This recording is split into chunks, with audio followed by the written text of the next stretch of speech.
We can be confident that what Old Testament poets told their readers about the past, present, and future was true. They were inspired by God, who only speaks truth. But they often described history in ways that were something other than straightforward.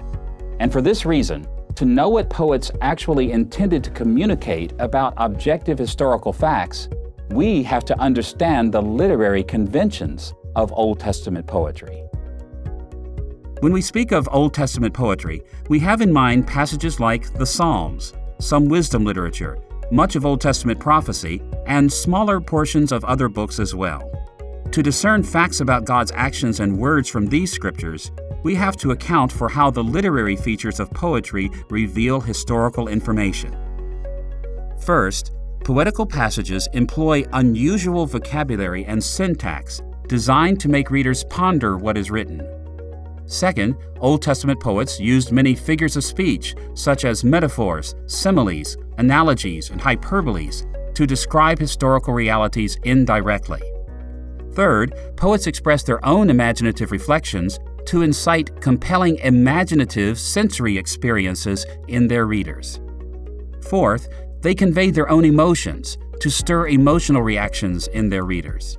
These characteristics appear to some extent in other biblical genres as well, but they were concentrated, central features in Old Testament poetry.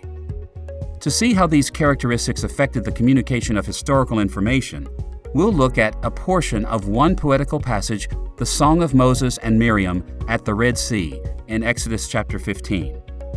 Your right hand, O Lord, was majestic in power. Your right hand, O Lord, shattered the enemy.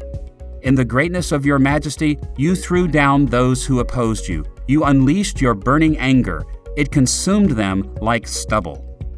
In this passage, Moses referred to the historical event of Israel's crossing of the Red Sea. Yet these verses do not give a wooden description of what God did. For example, God's right hand was not actually visible at the Red Sea, even though Moses said that God's right hand shattered the enemy. And the Egyptians were not burned by fire, even though God's burning anger consumed them like stubble. Instead, the narrative account in Exodus tells us that God sent a mighty east wind that separated the waters of the sea, allowing the Israelites to pass on dry land. Then God drowned the pursuing Egyptian army by causing the waters to return as the Egyptians crossed. So why did Moses speak of God's right hand and of his burning anger consuming the Egyptians like stubble?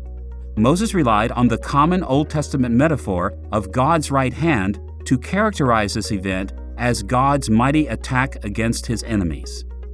He employed an exaggerated simile likening the Egyptians' condition to burned stubble, not to reveal the means of their destruction, but to reveal how thoroughly and horribly they were destroyed. If we were to focus on the way Exodus chapter 15 uses figures of speech to relate historical data, we might summarize it in this way. God set Israel free by miraculously destroying the Egyptian army in the Red Sea. Moses intended his poetry to be taken as a true record of the event, but he never meant it to be read as a literal wooden description. This example makes it clear that we must approach Old Testament poetry with care. We must not read it the same way we read prose. Instead, we must distill historical information by recognizing poetry's unusual vocabulary and syntax, its figures of speech, its imaginative concerns, and its emotional impacts.